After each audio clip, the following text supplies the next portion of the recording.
1000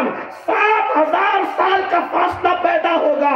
جب ایک لقمے کا یہ اجر ہے تو پیٹ بھر کھلانے کا ثواب کیا ہوگا؟ اور ایک کو کھلانے کا ثواب اتنا ہے تو ہزاروں کو کھلانے کا ثواب کیا ہوگا؟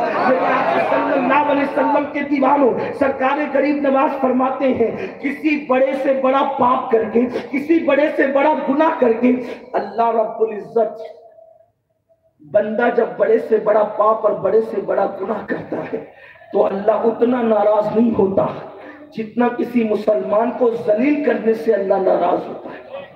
بڑے سے بڑا گناہ کرنے سے اتنا نقصان نہیں ہوتا جتنا مسلمان کو ذلیل کرنے سے. آج آپ دیکھیں ایک مسلمان دوسرے مسلمان کی آبرو پہ ہاتھ ڈالتا ہے. آج ایک مسلمان دوسرے مسلمان کو ذلیل کرتا ہے. آج ایک مسلمان دوسرے مسلمان کو رسوا کرتا ہے. اگر کسی کے متعلق پتہ چل جائے کہ اس نے تھوڑی سی غلطی کی ہے تو اس غلطی کو لوگ کوریکٹ کر کے نکالتے ہیں، جبکہ اللہ کے رسول علیہ السلام نے فرمایا اگر تم چاہتے ہو کہ اللہ تمہارے عیبوں پہ پردے ڈالے تو تم اپنے مومن بھائی کے عیب پہ پردے ڈالو. جب تم مومنوں کے عیب پہ پردے ڈالو گے اللہ تمہارے عیب پہ پردے ڈالے گا.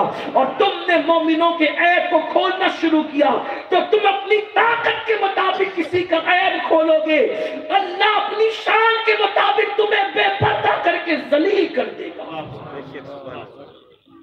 حیرت کی بات یہ ہے آج مسلمانوں میں اسلام کی وہ تعلیمات نہ رہی جس تعلیمات کو لے کر اللہ کے رسول آئے تھے. ہند میں مسلمانوں کے پاس اسلام کی وہ تعلیمات نہ رہی جس تعلیمات کو لے کر سرکار غریب نواز آئے تھے. آئیے سرکار غریب نواز کے چند اقوال پڑھ کے اپنی گفتگو کو سمیٹتا ہوں. اسی پر حضور غریب نواز فرماتے ہیں ایک مرتبہ میں اپنے پیر و مرشد حضرت سیدنا خواجہ عثمان ہارونی رضی اللہ تعالیٰ کی بارگاہ میں پہنچا. فرماتے ہیں کہ میں نے 20 سال اپنے مرشد کا بستر اٹھا کر لے کے گھومتا رہا. مجھے کسی عبادت کی وجہ سے، نفلی عبادتوں سے وہ مرتبے نہیں ملے جو مجھے اپنے مرشد کی خدمت کی وجہ سے مرتبے ہیں. نفلی عبادتوں نے اس منزل پر نہیں پہنچایا، مرشد کی خدمت نے جس منزل پر پہنچایا. تو فرماتے ہیں کہ میں اپنے پیر و مرشد کی بارگاہ میں حاضر تھا. گفتگو شروع ہوئی کہ بستیوں پہ عذاب کیوں آتا ہے. اسی پہ میں اپنی گفتگو ختم کر دوں گا، صرف آپ کی توجہ چاہتا ہوں. اس وقت مسلمان عذاب کی لپیٹ میں ہے، مشرق ہو یا مغرب. مفتی صاحب قبلہ بھی غالباً آخری کی جو گفتگو سنی میں نے کچھ اسی طرح کا رونا آپ کے سامنے رو رہے تھے، اپنے دل کا درد پیش کرے. شام کے حالات، یمن کے حالات، عراق کے حالات، کشمیر کے حالات اور دنیا بھر کے حالات، مسلمان عذاب الہی کا شکار ہے. اور بہت بڑے ہماری جماعت کے مفتی بشیر القادری صاحب، پہلی میری شاید ملاقات ان سے ہے اور نام تو غائبانہ طور پہ سن رکھا تھا، شاید ملاقات سامنے سے پہلی بار جہاں تک مجھے یاد آتا ہے. اور بھی علماء مشائخ موجود ہیں. بڑی معذرت ہے ہمارے منبر سے کبھی کبھی کچھ بے باک لوگ اپنی قوم کو اتنی چھوٹ دیتے ہیں کہ قوم جو ہے یہ سوچتی ہے کہ ہمیں عمل کی کیا ضرورت ہے، موج کرو مستی کرو، جنت تو اپنے باپ کی جاگیر ہے. آپ سے میں یہ بات آج دل کے درد کے طور پہ کہنا چاہتا ہوں. یہ جو آپ نے یہ طریقہ بنا رکھا ہے نا، اس کا چہرہ دیکھو جنت ملے گی اور اس کا چہرہ دیکھو جنت ملے گی. بڑی معذرت کے ساتھ جن کے چہرے دکھا کر ہم جنت کے ٹکٹ بانٹتے ہیں، کیا ان کا بھی جنتی ہونا یقینی آپ کو پتا ہے؟ آپ مجھے بتائیں، آپ مجھے بتائیں. اگر نوح علیہ السلام کا بیٹا کافر ہو کر جہنمی ہو کے مر سکتا ہے تو آپ جن کے چہرے دکھا کر کے جنت بانٹ دیں، کیا وہ کفر پر نہیں مر سکتے؟ حسن ظن اپنی جگہ ہے، امید اپنی جگہ ہے. ہم نے حتمی طور پر لوگوں کے بارے میں کیسے فیصلے کر لی؟ اگر نوح علیہ السلام کی بیوی کفر پہ مر سکتی ہے تو ہم اس کے بارے میں حتمی طور پہ کہہ سکتے ہیں. آپ جانتے ہیں ایمان پہ خاتمے کی کسی کے لیے کوئی گارنٹی نہیں ہے نام کے ساتھ نامزد کر کے. اسی لیے تو اللہ اکبر، وہ ام المومنین جس کا بستر رشک طور ہے، وہ ام المومنین جس کا بستر رشک طور ہے کہ طور پر موسیٰ ہے، المومنین کے بستر پہ جان موسیٰ ہے، طور پہ موسیٰ، اور ام المومنین کے بستر پہ جان موسیٰ محمد الرسول اللہ ہے، طور پر توریت آتی ہے اور ام المومنین کے بستر پہ قرآن آتا ہے۔ اسی ام المومنین کو دنیا اما عائشہ صدیقہ کے نام سے جانتی ہے۔ وہ عائشہ صدیقہ رات کی تاریکیوں میں ہاتھ اٹھا اٹھا کر دعا کرتی ہے، کاش عائشہ پیدا نہ ہوئی ہوتی، اور اگر پیدا ہو گئی تھی تو بچپن میں مر جاتی اور بھولی بسری ہو جاتی، تاکہ عائشہ قیامت کے دن رب کی بارگاہ میں جواب دینے سے بچ جاتی۔ وہ ام المومنین جسے محبوب رب العالمین ہونے کا شرف حاصل ہے، وہ جو اللہ کے حبیب کی محبوبہ ہے، جس کی شان میں اللہ نے سورہ نور کی آیتیں نازل کی ہیں، وہ تمنا کرتی ہے کاش میں بچپنے میں مر جاتی اور بھولی بسری ہو جاتی، تاکہ قیامت کے دن مجھے جواب نہ دینا پڑتا، حساب نہ دینا پڑتا۔ کون ام المومنین؟ جس کے بستر پہ قرآن نازل ہوتا ہے، جس کے زانوں پر اللہ کے رسول سر رکھ کر آرام کرتے ہیں، جس کے منہ کا بچا ہوا پانی اور دودھ اللہ کے رسول تبسم ریز ہو کر پیتے ہوئے نظر آتے ہیں، برتن میں وہ ہاتھ جہاں سے ڈال کر کھاتی ہے انگلیوں کا نشان دیکھ کر اللہ کے رسول اسی جگہ سے لقمے اٹھاتے ہیں۔ آپ غور کریں، جن کے لیے آیت تطہیر نازل ہوئی ہے وہ کہہ رہی ہے کاش کہ میں بچپن ہی میں مر گئی ہوتی اور بھولی بسری ہو گئی ہوتی، اور ہمارا حال کیا ہے؟ کوئی عمل نہیں، جنت ہمارے باپ کی لکھا کر کے لائے۔ بڑی معذرت کے ساتھ میں نے نوح علیہ السلام کے بیٹے کا تذکرہ کیا، بعض صوفیاء کرام نے یہ یہاں تک لکھا، باپ تو باپ ہوتا ہے۔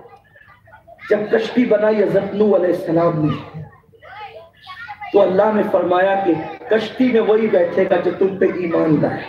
حضرت نوح علیہ السلام کی تمنا تھی کہ میرا بیٹا ایمان لے آئے اور وہ کشتی میں بیٹھ جائے اور بچ جائے۔ حضرت نوح علیہ السلام بیٹے کو سمجھاتے رہے، دیکھ میرے اللہ کا طوفان آنے والا ہے۔ اس نے کہا کہ آپ کا اللہ طوفان بھیجے گا تو میں پہاڑ پہ چڑھ جاؤں گا اور وہاں تک کہ موجیں نہیں پہنچ سکے گی۔ حضرت نوح نے بیٹے کو سمجھایا، میرے بیٹے میرے اللہ کی موجیں وہاں تک بھی پہنچے گی اور تو غرق ہو جائے گا۔ آخرکار باپ بیٹے کو سمجھاتا رہا۔ حضرت نوح علیہ السلام کے دل میں ایک خیال آیا، بیٹے کی سفارش اللہ کی بارگاہ میں عرض کرنے میں جاتا کیا ہے؟ جناب نوح نے رب سے عرض کی، میرے اللہ اجازت دے دے کہ میں اپنے بیٹے کو اسی حالت میں کشتی میں بٹھا لوں۔ اللہ نے فرمایا نہیں۔ حضرت نوح نے دوبارہ کہا، مولا اگر اجازت دے تو میں اپنے بچے کو کشتی میں سوار کروں۔ جواب آیا، نوح اگر اس کے بعد تو نے اس کو کشتی میں بٹھانے کی بات کی تو اپنے محبوب بندوں کی فہرست سے تیرا نام کاٹ دیا جائے۔ اللہ رحمان و رحیم ہے، ستار و غفار ہے، لیکن وہ غیرت والا نہیں، وہ غیرت والا بھی ہے۔ ہم نے اللہ کے عذاب سے آنکھیں موند لی۔ اس وقت امت مسلمہ اللہ کے عذاب میں گرفتار ہے۔ ہمارا یہ عقیدہ ہے اہل سنت کا کہ ہم حضور کی امت میں ہیں تو اجتماعی عذاب اس امت پر انشاءاللہ کبھی نہیں آئے گا۔ جیسے قوم عاد ہلاک کر دی گئی، امت محمدیہ مکمل ہلاک نہیں ہوگی۔ قوم لوط ہلاک کر دی گئی، امت محمدیہ پوری کی پوری ہلاک نہیں ہوگی، لیکن انفرادی عذاب آئے گا۔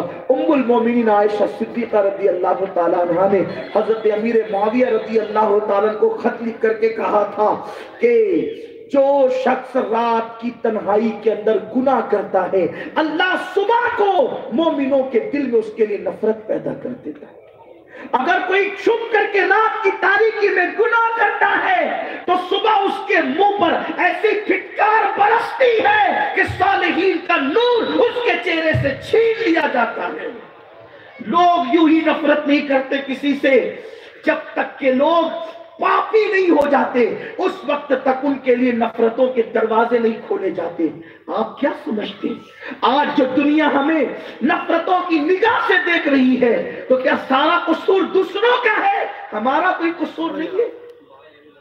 امت مسلمہ عذاب کی زد میں ہے۔ میں یہ نہیں کہتا کہ پوری امت پاپی ہو گئی۔ سرکار غریب نواز فرماتے، میرے پیر و مرشد نے مجھ سے کہا، بابا معین سنو، جب کسی قوم کے اندر یہ 3 گناہ عام ہو جائے تو پھر اللہ اس بستی پر عذاب نازل فرماتا ہے۔ میں نے پوچھا کہ کون سے؟ تو فرمانے لگے پہلی چیز، جب کوئی قوم نماز کو ضائع کرتی ہے اللہ اس بستی پر عذاب نازل فرماتا ہے۔ آپ دیکھیں پوری کی پوری بستی بے نمازی، فجر کی نماز میں لالے پڑے رہتے جماعت کو کھڑی کرنے کے حوالے سے، امام اور مؤذن کہیں کہیں نماز پڑھتے ہیں، کئی چند بوڑھے نماز پڑھتے ہیں، اگر کبھی امام بشری تقاضے کی وجہ سے مسجد میں حاضر نہ ہو تو جماعت نہیں کھڑی ہو سکتی۔ ہماری مسجدوں کا حال یہ ہے، اللہ کے گھر کو ویران کر کے اپنے گھر کو آباد کرنے کا خواب دیکھنے والی قوم۔ اللہ اکبر، میرے آقا مصطفیٰ جان رحمت صلی اللہ علیہ وسلم کے غلاموں، طبقات الاولیاء کے اندر یہ روایت موجود ہے کہ جب کوئی بندہ نماز کو ایک وقت کی جان بوجھ کے چھوڑ دیتا ہے تو چھوٹے چھوٹے کیڑے مکوڑے اللہ کی بارگاہ میں عرض کرتے ہیں مولا ہمیں اتنی طاقت دے دے کہ اس بے نمازی کا گلا دبا کر اس کو ختم کر دے، کیونکہ اس کا وجود ہمیں برا لگتا ہے۔ مجھے بتاؤ ایک وقت کی نماز جو جان بوجھ کے چھوڑ دیتا ہے تو زمین کے چھوٹے چھوٹے کیڑے اس کو قتل کرنے کا پلان بناتے ہیں۔ جب بے نمازی اللہ اکبر جو ساری زندگی مسجد میں نہ آئے، جو ہفتے ہفتے بھر مسجد میں نہ آئے، اس کی گردن پہ تلوار نہیں ہوگی تو کیا ہوگا؟ بموں سے ان کی بستیاں ہلاک نہیں ہوگی تو کیا ہوگا؟ بستیوں پہ میزائل نہیں گریں گے تو کیا ہوگا؟ چھرے مار کر کے آنکھیں اندھی نہ کی جائے گی تو کیا ہوگا؟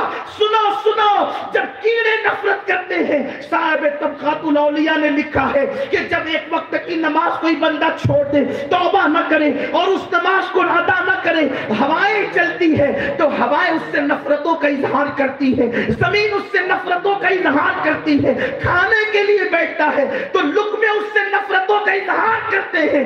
صاحب نزہۃ المجالس نے الہامی کتاب کے حوالے سے لکھا ہے کہ اللہ نے ارشاد فرمایا کہ میں نے بے نمازی پہ لعنت کی ہے اور جو بے نمازی کے پڑوس میں رہتا ہے اس پہ بھی میں نے لعنت کی ہے، بشرط یہ ہے کہ وہ اس کے بے نمازی پن سے راضی رہے۔ اور فرمایا اللہ نے اگر میں رحم نہ کرتا، اگر میں رحم نہ کرتا، اگر میں رحم نہ کرتا تو بے نمازی کی قیامت تک ساری نسلوں پہ لعنت کر دیتا۔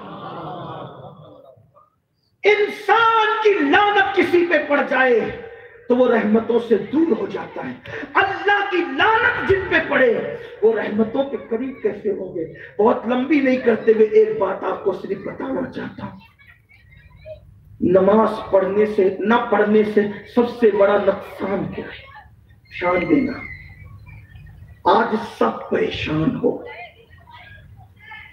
دولت مندوں کے گھر میں بھی میں گیا اور غریبوں کے گھر میں بھی گیا، سب کے چہرے اترے ہوئے، مایوس، آنکھیں سونی سونی، چہرے پسمردہ، لاکھوں کروڑوں کی پراپرٹیاں ہیں مگر دلوں کو سکون نہیں۔ بیٹے ماں باپ کی غدار، بیٹیاں ماں باپ کی غدار، بہویں ساس سسر کی غدار، میاں بیوی میں آپس میں جم نہیں رہی ہے۔ یہ کیا ہے؟ سجدے چھوڑ دینے کا کی یہ نحوست ہے، نحوست۔ اس کو ہنس کے مت اڑائیے گا۔ ایک بنی اسرائیل کے اندر ایک شخص تھا، اس نے کہا یار میں اتنے پاپ کرتا ہوں، اللہ مجھے سزا کہاں دیتا ہے؟ اللہ نے اس دور کے نبی پہ وحی کی، اس سے جا کے پوچھو کیا اس کو کبھی میرے خوف اور میری محبت میں رونے کی توفیق ہوئی ہے؟ جب اس نبی نے جا کر کے پوچھا کہ کیا کبھی تو نے اللہ کے لیے رویا ہے؟ اس نے کہا نہیں۔ تو اس نبی نے کہا اس سے بڑھ کر سزا کیا ہوگی کہ اللہ نے تیرا دل اتنا سخت کر دیا ہے کہ تجھے اللہ کے لیے کبھی رونا نصیب نہیں ہوا، اور تیرے دل پر نیکیوں کی باتیں اثر نہیں کرتی۔ اس سے بڑی سزا کیا ہوگی؟ اس سے بڑھ کر اللہ کا عذاب کیا ہوگا؟ مسلمان نیکی کی باتوں کو سننے کے لیے جتنی بڑی تعداد میں جمع ہوتے ہیں، کیا عمل کرنے کے لیے بھی تعداد اتنی بڑی ہے؟ اور اگر نہیں ہے تو دلوں پر اگر نیکی کی بات اثر نہیں کرتی، اس سے بڑھ کر اللہ کا عذاب کیا ہے کہ تم اتنا سنتے ہو پھر بھی زندگیاں نہیں بدلتی۔ میرے آقا صلی اللہ علیہ وسلم نے فرمایا قریب قیامت لوگ نیکی کی باتیں رسمی طور پر کریں گے اور عمل نہیں کریں گے. کس مسلمان کو پتا نہیں کہ جو داڑھی مڈا کر گٹر میں پھینکواتا ہے اللہ اس پہ لعنت کرتا ہے؟ ہر مسلمان کو پتا ہے، پھر بھی روزانہ داڑیاں مڈائی جا رہی ہیں. لوگ کہتے ہیں نبی کی محبت میں جان دیں گے، نبی کی محبت میں چند بال نہیں بڑھ سکتے. جو قوم نبی کے نام پہ جان دینے کی بات کرتی ہے وہ قوم نبی کے نام پہ چند بال نہیں. ہیروں کی محبت میں بال سر کے بڑھ جاتے ہیں، نبی کی محبت میں چہرے کے بال نہیں بڑھتے. تم نے کس سے پیار کیا؟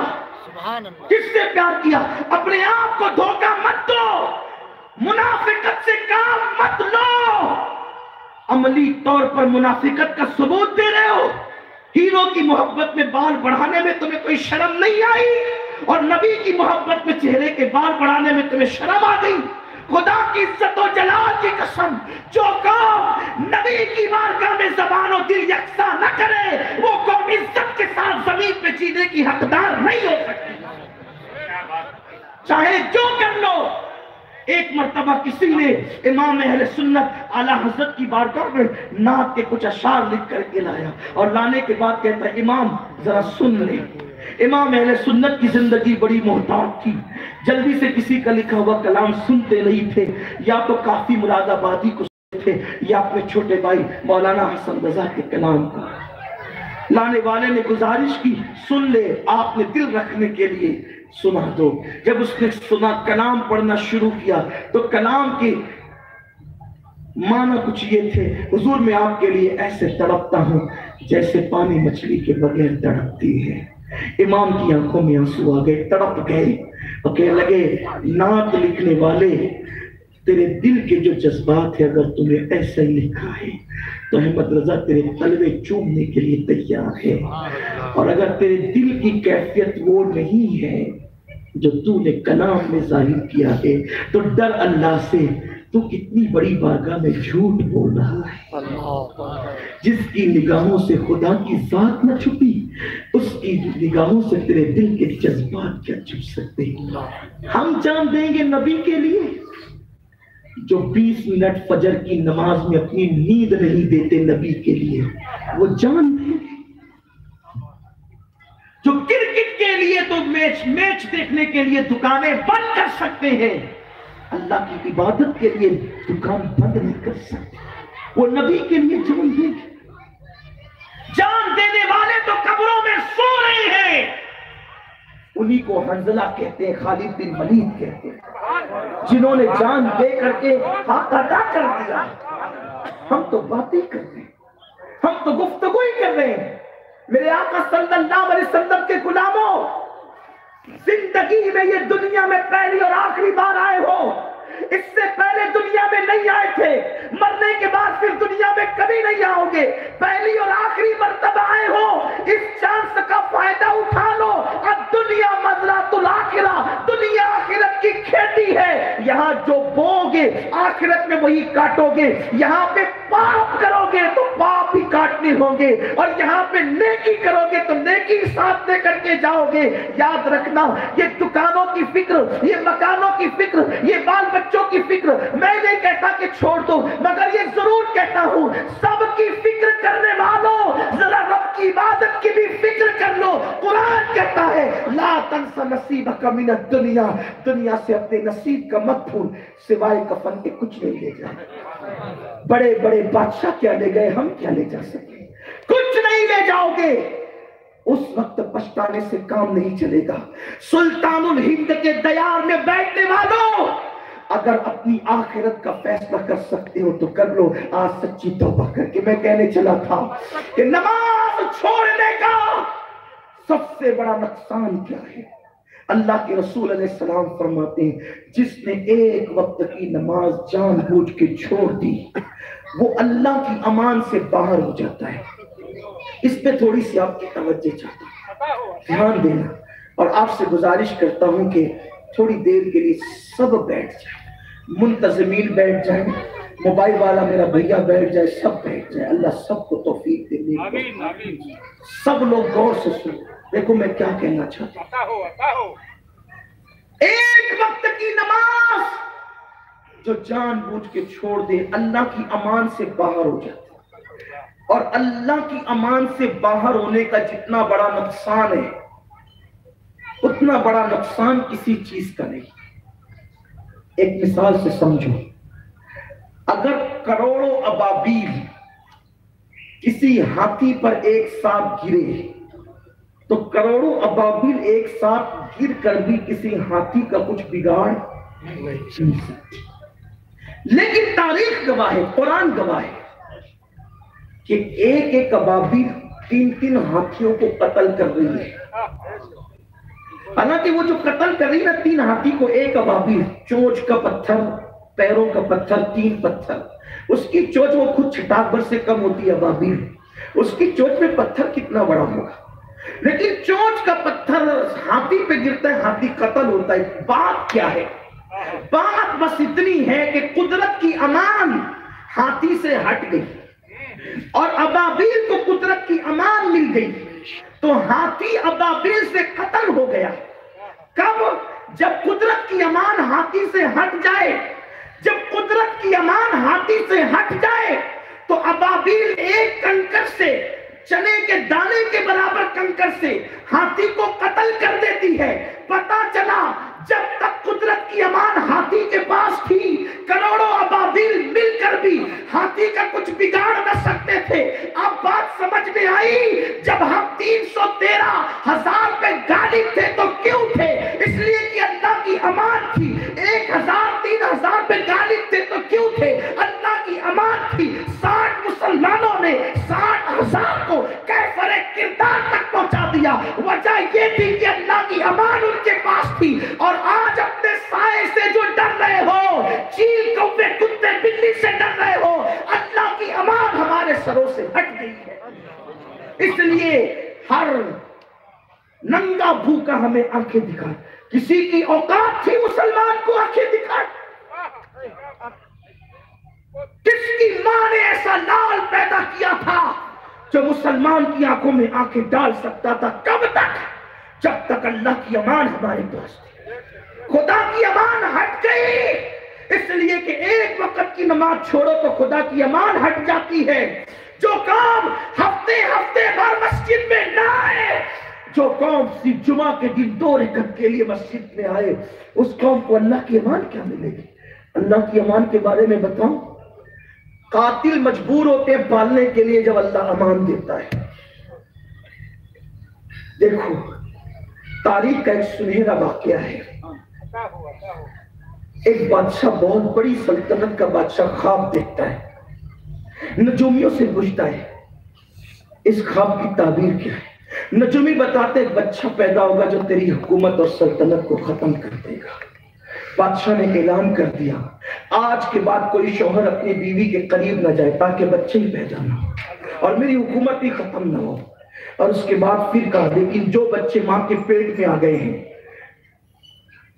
ہر دروازے پر ایک دائی کھڑی کر دی جائے اور وہ دائی اس بچے کو قتل کر دے۔ بچے پیدا نہیں ہوں گے، اگر پیدا ہوا تو قتل ہو جائے گا۔ اس بادشاہ کو لوگ فرعون کہتے ہیں اور اس پیدا ہونے والے بچے کو لوگ حضرت موسیٰ علیہ السلام کے نام سے یاد کرتے ہیں۔ حضرت موسیٰ علیہ السلام ماں کے پیٹ میں آ چکے تھے۔ آپ کی امی نے جب دیکھا کہ دروازے پہ دائی کھڑی ہے تو حضرت موسیٰ کی امی نے کہا کہ مولا میں اپنے بچے کی حفاظت نہیں کر سکتی، اس لیے کہ شکم پہ بچہ ہو تو بچہ چھپایا نہیں جا سکتا۔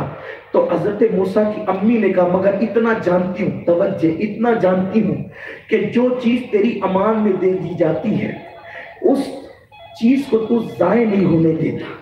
مولا میں نے اپنے پیٹ کا بچہ تیری امان میں دے دیا، بس پیٹ کا بچہ خدا کی امان میں دینا تھا کہ وہ دائی جو قاتل بن کے کھڑی تھی وہ موسیٰ علیہ السلام کی امی کی سہیلی بن گئی۔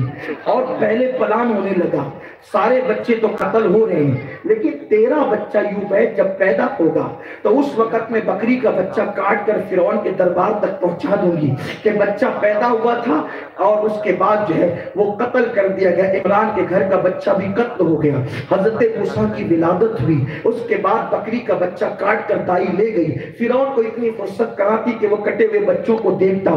اس نے جو ہے وہ ہانڈی دیکھی اور یقین کر لیا. اس کے بعد ہانڈی پھینک دی گئی. پھر حضرت موسیٰ کی بہن نے کہا امی یہ بچہ پیدا نہیں ہوا تھا, اگر یہ قتل ہوتا تو اکیلے ہوتا, اب ہم نے اس کو بچا لیا.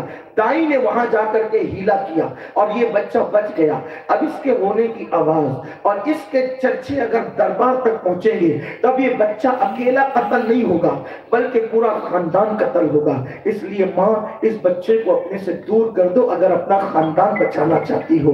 ماں نے بیٹی سے پوچھا بیٹی کروں کیا؟ تو کہا امی میں کام کرتی ہوں, لکڑے کا صندوق بنا کر کے لاتی ہوں, اس صندوق کو تو دریا میں ڈال دینا, اتنا تو ہوگا, بچہ کہیں رہے گا مگر زندہ تو رہے گا. ماں کی اس سے بڑھ کر خواہش کیا ہے, میرے پاس نہ رہے کہیں اور رہے مگر تو حیات تو رہے.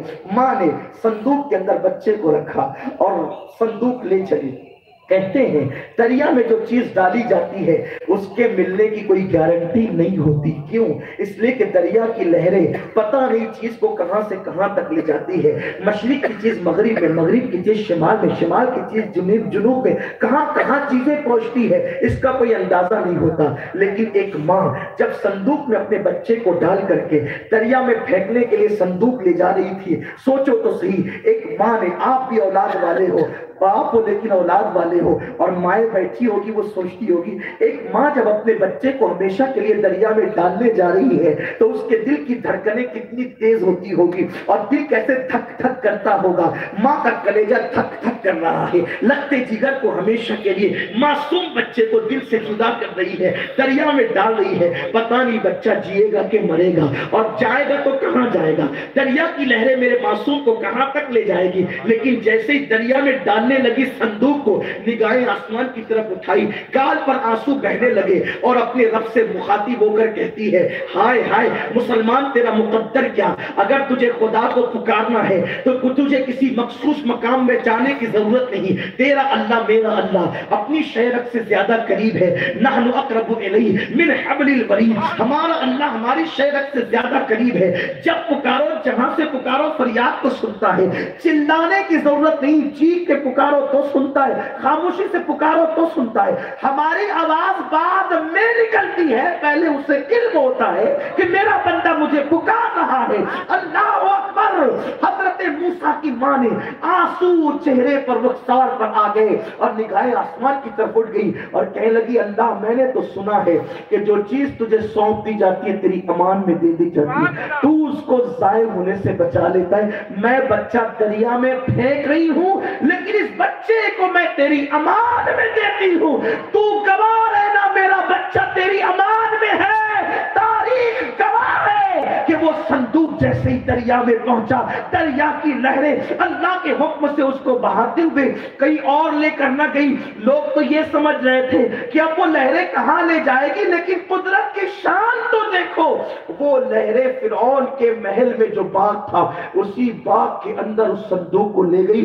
فرعون اپنی بیوی کے ساتھ بیٹھا ہوا باتیں کر رہا تھا, خوبصورت صندوق کو آتے دیکھا, اٹھ کھڑا ہوا اور جیسے صندوق کی طرف ہاتھ بڑھایا, صندوق اٹھایا, کھولا, خوبصورت پاک دامن بیوی بازو میں موجود تھی. حسین و جمیل بچہ دیکھ کر کے بیوی کے لبوں پہ مسکراہٹ آ گئی. فرعون نے کہا یہ وہی بچہ تو نہیں جو میری سلطنت کے خاتمے کا سبب بنے گا, جس کو میں نے خواب میں دیکھا ہے. نیک بیوی نے کہا یہ تیرے اوہام ہے, یہ تیرے اوہام ہے, یہ تیرے خیالات ہے, یہ تیرے فاسد خیالات ہے. ارے نادان, لوگ لا ولد ہونے کا تانا دیتے ہیں, اس بچے کو اپنا بیٹا بنا لے, لا ولد ہونے کا تانا ختم ہو جائے گا, 5 پن کا تانا ختم ہو جائے گا, اور پھر یہ دریا میں پتہ نہیں کہاں سے بہتے ہوئے آ رہا ہے. یہی کی تھوڑی چیز ہو سکتی ہے یہ صندوق, پتہ نہیں کہاں سے بہ کر کے آ رہا ہے. ایسے خیالات نہ کر, اسے بیٹا بنا لے.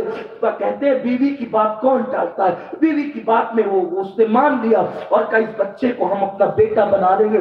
حیرت تھی فرعون کے گھر میں. اللہ کا قانون تو یہ ہے, ہم پاکوں کے لیے پاکوں کا انتخاب کرتے ہیں, ناپاکوں کے لیے ناپاکوں کا انتخاب کرتے ہیں. فرعون جیسے ناپاک کے لیے آسیہ جیسی پاک کیسے منتخب ہو گئی؟ تو جواب ملے گا, بات اتنی تھی اس گھر میں موسیٰ کی پرورش ہونے والی تھی, بچہ بعد میں آیا, پاک گود پہلے داخل کر دی گئی. اس لیے یہ کوئی